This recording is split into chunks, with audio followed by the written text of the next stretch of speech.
prezados alunos, sejam todos bem-vindos à nossa disciplina de Segurança da Informação do IF Sul de Minas, campus Inconfidentes. Falaremos durante essa aula sobre a segurança na internet, algumas dicas de segurança simples, alguns conceitos aí dos principais ataques e ameaças, alguns dados também sobre a internet brasileira. Enfim, uma aula assim, bem genérica sobre a segurança, sobre ameaças e que será bem útil. Durante essa semana também nós temos disponível, além do questionário, um livro sobre os principais ataques nos últimos anos, nos anos principalmente de 2017 e 2018. É bem interessante também a leitura, tá? Nesse primeiro momento vamos dar aí algumas dicas simples, né, de como a gente se proteger na nossa casa, na nossa empresa. Para alguns será muito simples, para outros serão novidades, então a gente tenta nivelar aí o conteúdo para ninguém sair prejudicado, né?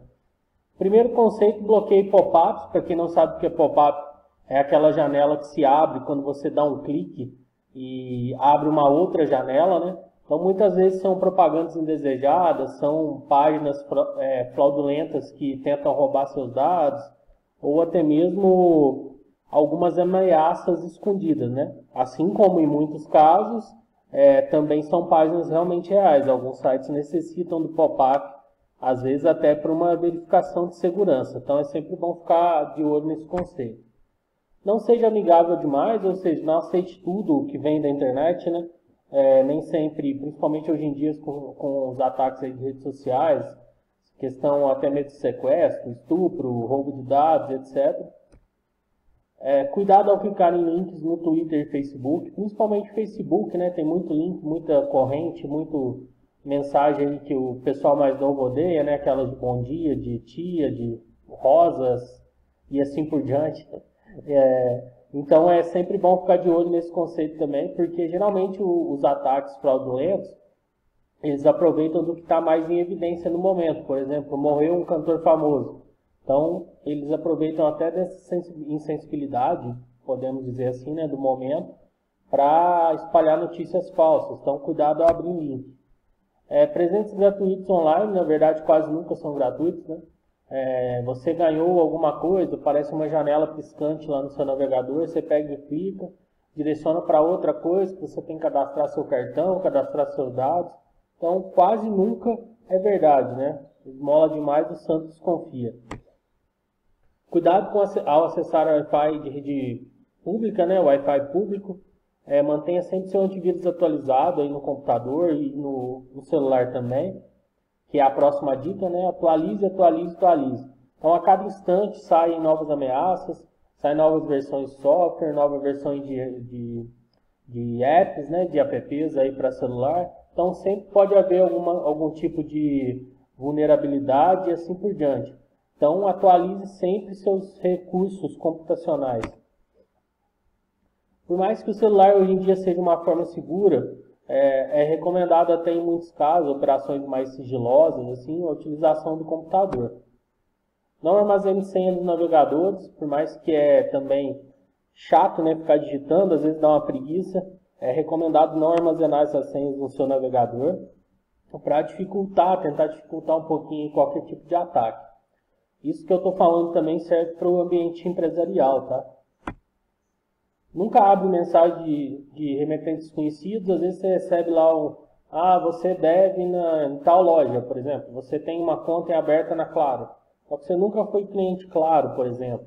Então é sempre importante desconfiar desses remetentes desconhecidos, né? Sempre pare o mouse no link da internet. Você para o mouse em cima, que você conseguirá ler na barra lá do navegador para onde aquele link irá direcionar. Então, por exemplo, é uma fatura da Claro, você para o mouse no link, ele está direcionando para uma página lá, piratas, não sei o que, da internet. Então não tem nada a ver com aquilo que você recebeu. Desconfie de tudo que vem por e-mail. O e-mail ainda é uma forma aí de expansão de muitos vírus. Cuidado ao abrir qualquer anexo.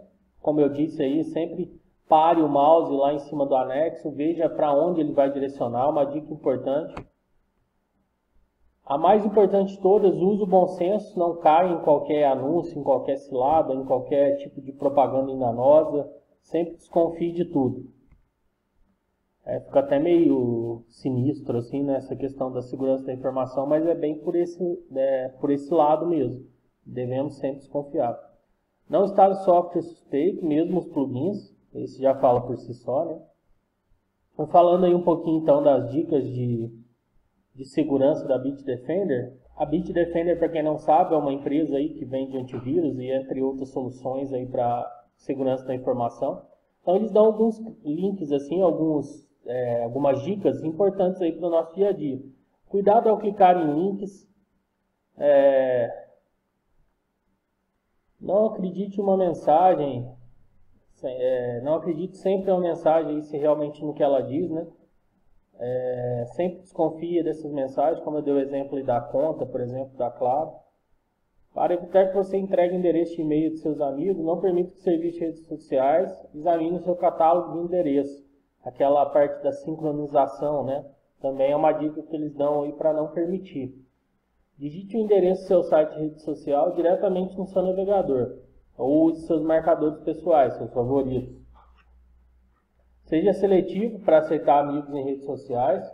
Escolha a rede social com cuidado. Hoje em dia aí estão predominantemente o Twitter, Instagram e o Facebook, né? São ferramentas sérias, né? Desenvolvidas aí pelo Google ou pelo Twitter mesmo. Tenha sempre em mente tudo que você precisa colocar em rede social. Tudo que você colocar em rede social será permanente. Então, nunca ache que você postará uma foto, apagará e que aquilo será esquecido.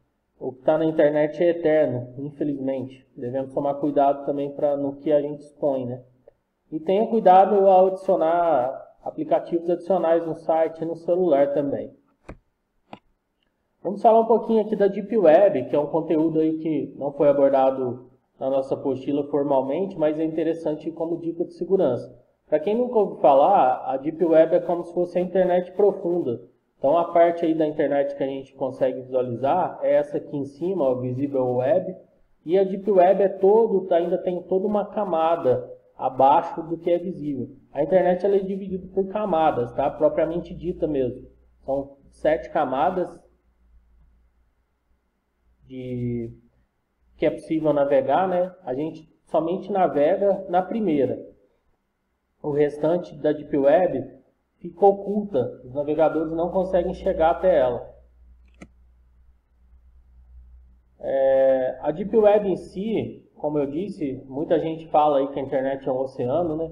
Sim, a internet é um verdadeiro oceano. É uma cultura aí de entretenimento, de lazer, de tudo, né? A gente acaba se tornando aí refém deixa eu só mudar a minha opção de ponteiro aqui. A gente acaba se tornando refém de tudo que é possível estar na internet, né? É uma coisa muito atrativa, assim. Então a Deep Web ainda é mais atraente. Digamos que aqui, ó, esteja o nosso Google, certo? Abaixo aqui da Deep Web, abaixo da internet que a gente consegue ver, ainda existe muita coisa, ó. Existe partes governamentais, existe partes indefinidas, pornografia ilegal. Vamos ver mais para frente aqui. Parece uma coisa bem interessante, né? Como eu disse, porém, ao contrário do que muitos pensam, e por razões que fogem ao conhecimento da maior parte dos internautas, o Google e outros mecanismos de busca populares não são capazes de mostrar, na verdade não é que não são capazes, né? Eles não querem te mostrar realmente tudo que existe na rede, na internet em si, na rede mundial de computadores. Aqui está um exemplo do que eu disse das camadas aí da internet, né? Abaixo da superfície, a Surface Web, existe uma internet totalmente desconhecida pelo usuário. E é um mundo submerso, né? Então, aqui, ó, a primeira que a gente vai ver é a Deep Web, a web profunda. Depois ainda tem algumas, DeepNet, Invisible Web, Undernet e assim por diante. Quem tiver curiosidade de pesquisar aí para fins acadêmicos, tá, que fique claro, é bem interessante. E para acessar o conteúdo, é necessário usar um escafrando, digamos assim, uma ferramenta aquém aí do que está acostumado, né? E a gente deve ficar muito esperto com o que vai encontrar. Uma das ferramentas mais utilizadas é o projeto The Onion Router, que é o Tor, conhecido como Tor. Ele é um software, tá? Ele é como se fosse um navegador, é uma rede aí à parte, né? Você baixa, instala no seu computador e através dele você poderá navegar na Deep Web, muitas vezes sem ser identificado até pela própria rede, tá? Mas como nem tudo são flores, para quem está interessado aí em baixar o Tor, fazer a utilização, na internet, na Deep Web, não há regras. Então o que você vai encontrar lá? Grupos extremistas, assassinatos, assassinos contratados, vídeos sobre assassinatos, pornografia das mais variados tipos, experimentos científicos humanos, canibalismo, pedofilia, tortura por encomenda e assim por diante. Então, como efeito de curiosidade, para estudar, para se proteger da segurança da informação, proteger a sua segurança, é interessante. Agora, para navegar, é um mundo realmente muito estranho, que não tem regras, e só pelos tópicos que a gente fala, que dá para vocês verem o que vai rolar, né? O que rola muitas vezes assim. Existem muitos projetos hoje já para tentar barrar isso, para tentar controlar. Polícia Federal, FBI, assim por diante, já possui um certo controle, né, mínimo, mas ainda existe muita coisa aí submersa, venda de armas e assim por diante. Falando um pouquinho dos crimes mais comuns em redes sociais. Com 94,2 milhões de pessoas, esses dados aqui são de 2016, eu não consegui encontrar dados mais atuais, tá? No Brasil, né, utilizando a internet, 45% delas estão nas redes sociais. Segundo a Bitdefender, a cada 15 segundos um brasileiro é vítima de fraude. Então, olha só para vocês verem, a cada 15 segundos na internet um brasileiro é vítima de fraude. Então ele tem lá roubado suas informações ou até mesmo documentos. Mais de 28 milhões de pessoas foram prejudicadas por cybercrimes no ano de 2017, o que custou cerca de 30 bilhões ao país. Ao país que a gente diz é aos bancos, às instituições, às agências financeiras e assim por diante, né? Os crimes mais comuns em redes sociais são através de phishing. Para quem não sabe o que é phishing, são conversas ou mensagens falsas com link fraudulento. Igual eu dei exemplo lá, você recebeu a fatura da Claro, só que você é cliente Vivo e ele é um phishing. Cria uma página, como dica aí do nosso colega Thiago essa semana, né? Mandei lá o link através da mensagem. Foi preso uma quadrilha de roubo de senha de banco, né? Eles criam uma página idêntica ao banco, manda aquele link, você acredita, digita sua senha. Atrás daquela página, utilizando o sentido figurado da palavra, tem alguém capturando aquela senha. Os spams são mensagens enviadas aí sem o consentimento do usuário, geralmente por e-mail. Os malwares são softwares maliciosos instalados sem permissão. Você baixa um software, logo em seguida vem um software junto, que você nem vê que foi instalado junto com aquele seu. Por exemplo, aqueles navegadores que a gente quase nunca, né, quer. Baidu, por exemplo, tem alguns outros agora que me fogem o nome, não que eles sejam vírus, mas são um exemplo aí de malware, né? Foi instalado sem a sua permissão. Os perigos que rondam as redes sociais, 94% de milhões de brasileiros usam a internet, esse dado aqui já deve ser maior, deve estar aí em torno de 130, 140 milhões ou até mais, com a dissipação aí dos smartphones, né? Que são apenas dados da internet no Brasil. Olha que interessante esses dados.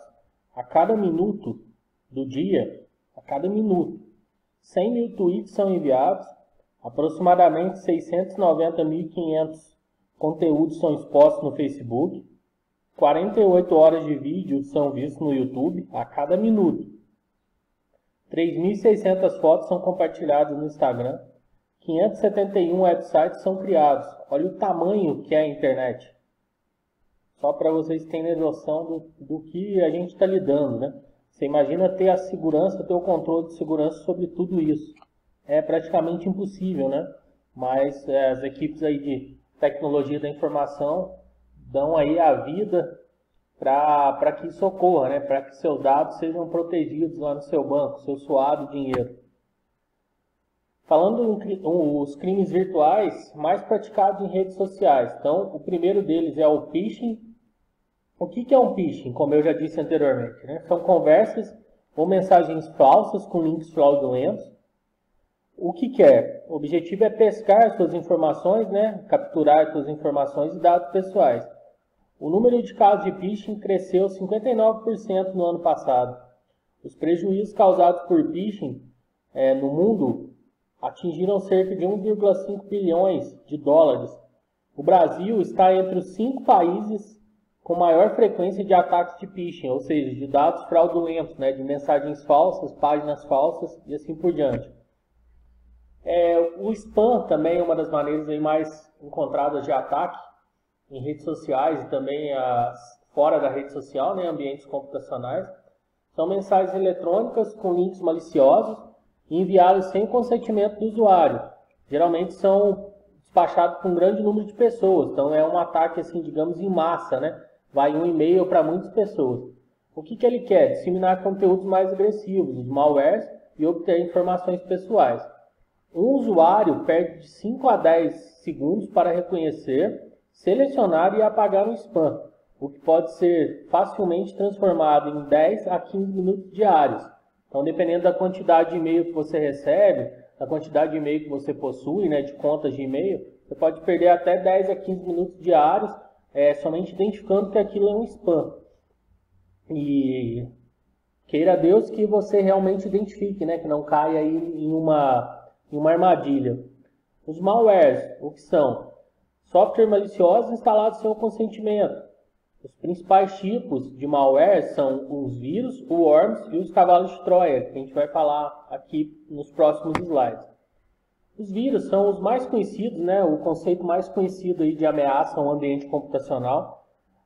Nada mais é do que um programa ou instrução de máquina que visa prejudicar o próprio usuário ou terceiros, né? Prejudicar terceiros ou a si próprio. Quando eu digo a si próprio, eu digo o detentor do computador. Então, o vírus é um software, é um programa, só que é um programa que tende a ser malicioso, né? É um programa malicioso. Ele, ao invés de fazer sua máquina funcionar corretamente, ele vai fazer ela funcionar para quem enviou aquele vírus. Assim como o vírus biológico, ele infecta o sistema, faz cópias de si mesmo, ou seja, ele se autorreproduz e se propaga para outras máquinas utilizando diversos meios. Ou seja, o vírus ele instala em seu computador, ele propaga, né, ele cresce e ele também vai ser expandido para várias máquinas. Então é realmente quase um vírus biológico, né? É o conceito mais conhecido de ataque computacional. Os worms são similares ao vírus, com a diferença de que conseguem realizar cópias de si mesmo ou de suas partes. Ou seja, diferente do vírus, ele só consegue realizar cópia de si mesmo, o worms também consegue realizar cópia de alguma parte que o detentor desse software malicioso acha interessante. Os worms não necessitam infectar outros arquivos para se multiplicar e normalmente se espalham usando os recursos de rede. O e-mail é o principal canal de distribuição. Então, além do e-mail aqui tão citado, né, aí nos slides anteriores, ele também utiliza recursos de rede, ou seja, o servidor de rede, a troca de arquivos numa rede, impressora de rede e assim por diante.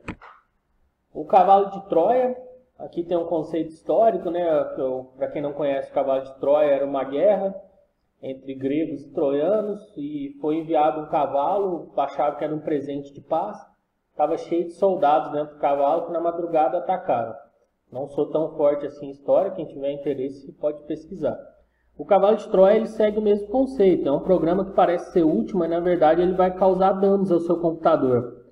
Eles se alastram quando as pessoas são seduzidas a abrir o programa, por pensar que vem de uma fonte legítima. A Microsoft envia alguns boletins sobre segurança, né, outras empresas também. Então, conceituando aí o cavalo de Troia, ele é um software que parece ser legal, né, uma coisa útil, só que a partir do momento que você clica e executa, ele infecta seu computador e também pode se espalhar para outras pessoas. Então, é um presente de grego, aí, como diz a força de expressão, né? Roubo das informações, alguns dados, como a gente disse aí, a cada 15 segundos, um brasileiro é vítima de uma tentativa de fraude. Mais de 28 milhões foram infectados, 16 bilhões de reais custaram ao país no ano passado. Danos ao computador, quando a gente recebe essas informações, recebe esse ataque, né, as consequências. Quando a máquina é infectada, os criminosos conseguem ter acesso a tudo que é guardado e digitado. senhas de banco, de cartões, número de CPF, identidade, etc. Então você tem noção de tudo que você tem no seu computador, no seu celular, ao sofrer um ataque, pode ser exposto a uma pessoa que tem desejo de fazer mal, não a você em si, mas roubar os seus dados para poder utilizar isso de uma forma fraudulenta. Eles espalham malwares, apagam todas as informações do sistema, isso aqui também é um tipo de vírus muito sério. Ele abre e fecha o navegador sem você dar um comando, provoca lentidão, bloqueia software sem você ter bloqueado nada, por exemplo, uma página qualquer, globo.com, por exemplo, e dá uma pane total no sistema. Hoje em dia também, vocês poderão ver aí no livro, né, que vai ser disponibilizado, dos principais vírus do ano passado e desse ano, existe também o sequestro de dados. Ou seja, uma pessoa sequestra o seu servidor da sua empresa, por exemplo, e pede um resgate. Muitas vezes pede bitcoins para poder liberar aquele conteúdo novamente a você.